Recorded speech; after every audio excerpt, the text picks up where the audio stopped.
tentang cerita Joko Kendil. Oke. Jadi saya pernah telusurin juga ya, siapa sih Joko Kendil yang lagi rame ini, dan banyak juga info yang masuk, dan saat itu yang saya dapat adalah pada awalnya Joko Kendil memang seorang musafir. Musafir. Ya. Iya.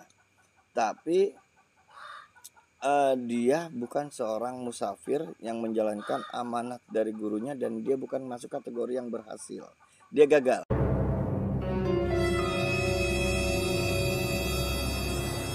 Sempat tayangan bahwa ada salah satu orang ya yang katanya sudah berhubungan dengan keluarganya, dan keluarganya dari Joko Kendil sendiri ini udah ngomong bahwa Joko Kendil itu orang yang terkena gangguan jiwa gitu kan.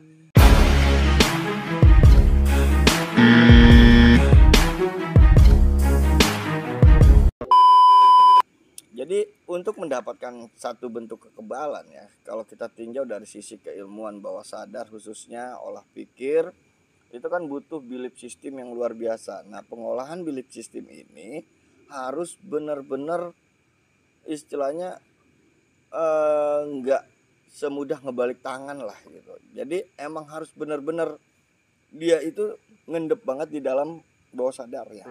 Itu baru bisa jadi belief system. Nah, dan kondisi kejiwaan, kondisi psikologinya juga dalam kondisi-kondisi tertentu. Sementara kalau ada orang menuntut pembuktian, kondisi psikologinya otomatis begitu dia tampil untuk membuktikan, egonya udah naik. Betul. Iya kan? Kondisi yang seharusnya dia pasrah sama Tuhan dan lain-lainnya ini itu udah beda dengan kondisi saat dia melakukan pembuktian.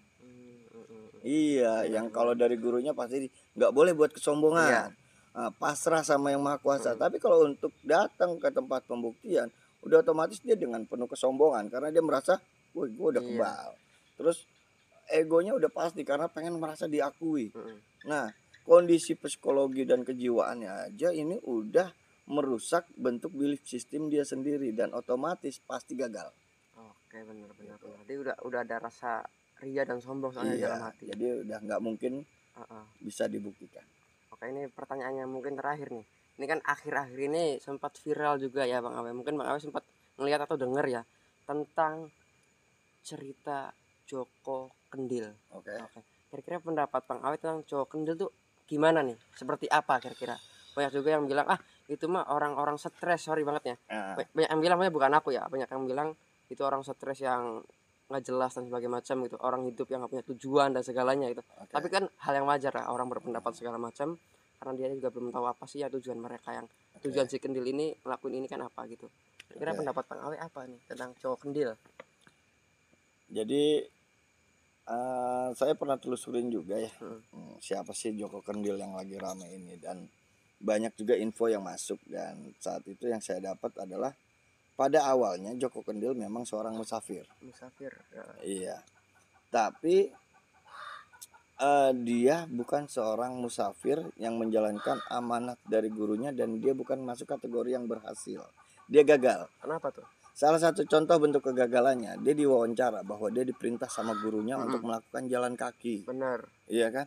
Tapi kan beberapa tayangan kemarin ada yang naik mobil, ada yang naik motor, ya kan? Nah, ini gagal. Karena berarti dia sudah melanggar apa yang diperintahkan sama gurunya, gitu. Nah, malah kemarin juga ada sempat tayangan bahwa ada salah satu orang ya yang katanya sudah berhubungan dengan keluarganya, dan keluarganya dari Joko Kendil sendiri ini udah ngomong bahwa Joko Kendil itu orang yang terkena gangguan jiwa gitu kan. Nah, kemungkinan dia terkenanya itu karena proses belajar dia dalam mencari keilmuan spiritual. Nah, kemungkinan kan ke arah situ. Tapi sisi positif yang bisa kita ambil dari seorang Joko Kendil adalah apa? Oke lah, orang-orang mengatakan dia adalah orang dengan gangguan jiwa. Tapi dia masih ingat ibadah. Betul, benar. Aku dibanding mereka-mereka yang ngaku waras. Benar. Iya kan? Tapi ibadahnya masih dipertanyakan. Gitu. Benar. Jadi aku sering lihat ya video-video yang sering lewat tuh, dia melakukan ibadah dan mau ke masjid atau ke musola tuh dia sering ngelakuin gitu, tanpa ditinggal yang namanya sholat. Nah, itu kan sebenarnya kalau kita mau ambil pelajarannya, gile, Masa kita yang katanya waras kalah sama orang yang di judge kalau dia itu mengalami gangguan jiwa gitu kan. Masa kita kalah gitu. Itu loh. Tapi kan ada yang bilang Jawa Kendil itu naik macan putih. Macan putih yang dimaksud itu sebenarnya apa? Emangkah benar ada sosok macan yang ngedampingin Jawa Kendil apa nih Bang Awe? Aku nggak ngerti nih. Kalau saya pribadi bisa berasumsi bahwa macan putih yang dimaksud itu adalah sahabat imajinernya dia, sahabat virtual dari Joko Kendil. Mungkin karena selama ini dia melakukan perjalanan, dia menjadi seorang musafir dengan sendiri dan lain-lain gitu. Nah ini otomatis juga bakal mempengaruhi psikologi, gelombang otak dia bisa masuk ke dalam kondisi tertentu ya kan. Dan akhirnya muncullah sahabat virtualnya. Mungkin yang lain nggak ngelihat, tapi karena dia meyakini dia didampingi sama macan putih, otomatis sosok itu bakal menjadi nyata banget buat dia sendiri. Buat dia sendiri ya, ya nggak tahu kalau yang lain gitu. Mungkin satu frekuensi sama dia, makanya bisa ngelihat. Bener, gitu ada juga yang bilang emang dia nggak pendampingnya sosok macan putih, ada juga. Karena itu satu frekuensi. Berarti itu masih golongan ya? Iya. Oh, I see. Nah biasanya selesainya tuh sampai titik apa tuh orang-orang seperti itu tuh? Apakah tidak bisa berakhir, apa ada masa untuk berakhirnya dan harus seperti apa untuk masa berakhirnya? Kalau dia nggak gagal ya, biasanya nanti ada titik di mana dia itu dinyatakan selesai menjalani semuanya itu, dan gurunya bakal menyatakan bahwa dia lulus ujiannya.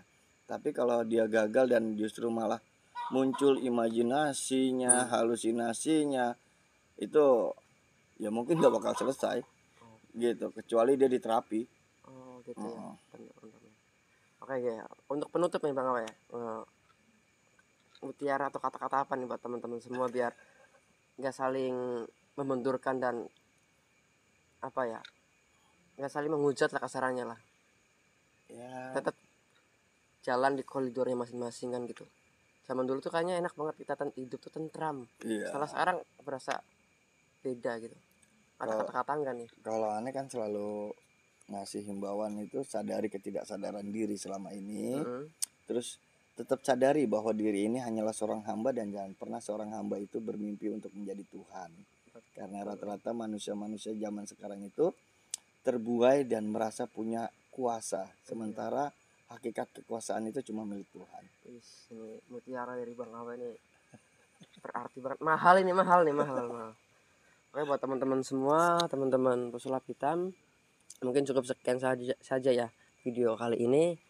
Kebetulan nih mendatangkan sosok Bang Awe ini butuh 7 hari 7 malam aku nggak tidur untuk hadirin nih Bang Awe gitu. Jadi mainnya batin ya, bukan main WA. Bang Awe sini, jadi kita main telepati. Oke, mungkin itu saja yang bisa saya kasih ya. Kurang lebihnya saya minta maaf jika ada kesalahan datangnya dari saya pribadi, jika ada kebenaran datangnya dari Allah Subhanahu wa taala. Nah, ambil sisi positifnya, yang jelek tinggalkan. Terima kasih dan salam magic.